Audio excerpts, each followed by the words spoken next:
ದೇವರ ನಾಮಕ್ಕೆ ಮಹಿಮೆಯಾಗಲಿ. ಈ ಮಹಾ ಉಪವಾಸ ಕಾಲಗಳ ವೇದ ಧ್ಯಾನದೊಟ್ಟಿಗೆ ಸಂಚರಿಸುವ ತಮಗೆಲ್ಲರಿಗೂ ಕ್ರಿಸ್ತೇಸುವಿನ ನಾಮದಲ್ಲಿ ಪ್ರೀತಿಯ ವಂದನಗಳು. ತಮಗೆಲ್ಲರಿಗೂ ಶುಭವಾಗಲಿ.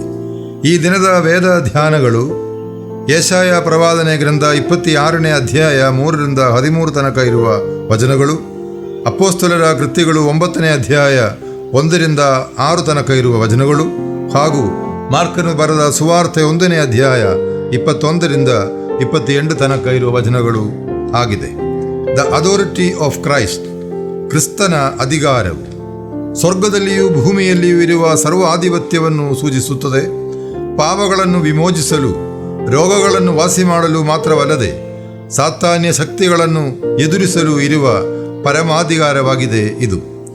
ಸಬ್ಬತ್ ದಿನದಲ್ಲಿ ಸಭಾ ಮಂದಿರದಲ್ಲಿ ಉಪದೇಶ ಮಾಡುತ್ತಿರುವ ಯೇಸು ಸ್ವಾಮಿ ಜನರು ಆ ಉಪದೇಶವನ್ನು ಕೇಳಿ ಅತ್ಯಾಶ್ಚರ್ಯಪಟ್ಟರು. ಯಾಕಂದರೆ ಶಾಸ್ತ್ರಿಗಳಂತೆ ಉಪದೇಶ ಮಾಡದೆ ಅಧಿಕಾರ ಇದ್ದವನಾಗಿ ಉಪದೇಶ ಮಾಡಿದನು. ಈ ವಿಶೇಷ ಅಧಿಕಾರದ ವಿನಿಯೋಗ ಆಗಿದೆ ದೆವ್ವ ಹಿಡಿದಂಥ ಮನುಷ್ಯನನ್ನು ಆ ದೆವ್ವದಿಂದ ವಿಮೋಚಿಸಿದ್ದು. ಈ ಅಧಿಕಾರವು ಮಾನುಷಿಕವಾದದ್ದಲ್ಲ, ಪರಲೋಕದಿಂದ ತನ್ನನ್ನು ಕಳುಹಿಸಿದ ತಂದೆಯಾದ ದೇವರಿಂದ ದೊರಕಿದ ಅಧಿಕಾರ. ಮತ್ತಾಯನು ಬರೆದ ಸುವಾರ್ತೆ 28ನೇ ಅಧ್ಯಾಯ 12ರಲ್ಲಿ ಪರಲೋಕದಲ್ಲಿಯೂ ಭೂಲೋಕದಲ್ಲಿಯೂ ಎಲ್ಲ ಅಧಿಕಾರವು ನನಗೆ ಕೊಡಲ್ಪಟ್ಟಿದೆ ಎಂದು ಓದುತ್ತೇವೆ.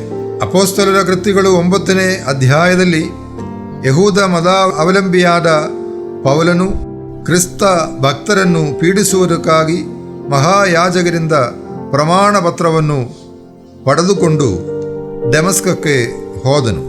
ಆದರೆ ಡಮಸ್ಕದ ಬಾಗಿಲಲ್ಲಿ ಸರ್ವಾಧಿಕಾರಿಯಾದಂತಹ ಯೇಸು ಸ್ವಾಮಿಯು ಪೌಲನನ್ನು ಹಿಡಿದನು.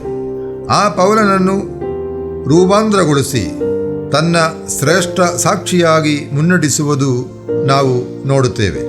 ಯೆಶಾಯನ ಪ್ರವಾದನೆ ಗ್ರಂಥ 26ನೇ ಅಧ್ಯಾಯ 5ನೇ ವಚನದಲ್ಲಿ ಈ ಪ್ರಕಾರವಾಗಿ ನಾವು ಓದುತ್ತೇವೆ. ಆತನು ಎತ್ತರದಲ್ಲಿ ವಾಸಿಸುವವರನ್ನು ಉನ್ನತ ಪಟ್ಟಣವನ್ನು ತಗ್ಗಿಸುತ್ತಾನೆ, ಆದರೆ ಯೆಹೋವನಲ್ಲಿ ಭರವಸೆ ಇಟ್ಟು ಸ್ಥಿರಚಿತ್ತವನ್ನು ಕಾಪಾಡಿಕೊಳ್ಳುವವನನ್ನು ಸದಾಕಾಲವೂ ಶಾಂತಿಯಲ್ಲಿ ನೆಲೆಗೊಳಿಸುವನು ಎಂಬುದಾಗಿ. ಆದುದರಿಂದ ಪ್ರಿಯರೇ, ನಮ್ಮ ಸೃಷ್ಟಿಕರ್ತನಾದ ದೇವರು ಸರ್ವ ಸೃಷ್ಟಿಗೂ ಮೂಲ ಕಾರಣನಾದಂಥ ಯೇಸು ಕ್ರಿಸ್ತನ ಅಧಿಕಾರದಡಿಯಲ್ಲಿ ನಮಗೂ ನಮ್ಮರದೆಯುಳ್ಳವರಾಗಿ ಬಾಳುವರಾಗಿರೋಣ. ಈ ಮಹಾ ಉಪವಾಸ ದಿನಗಳು ಅದಕ್ಕಾಗಿ ನಮ್ಮೆಲ್ಲರನ್ನು ಸಹಾಯಿಸಲಿ. ಆಮೇನ್.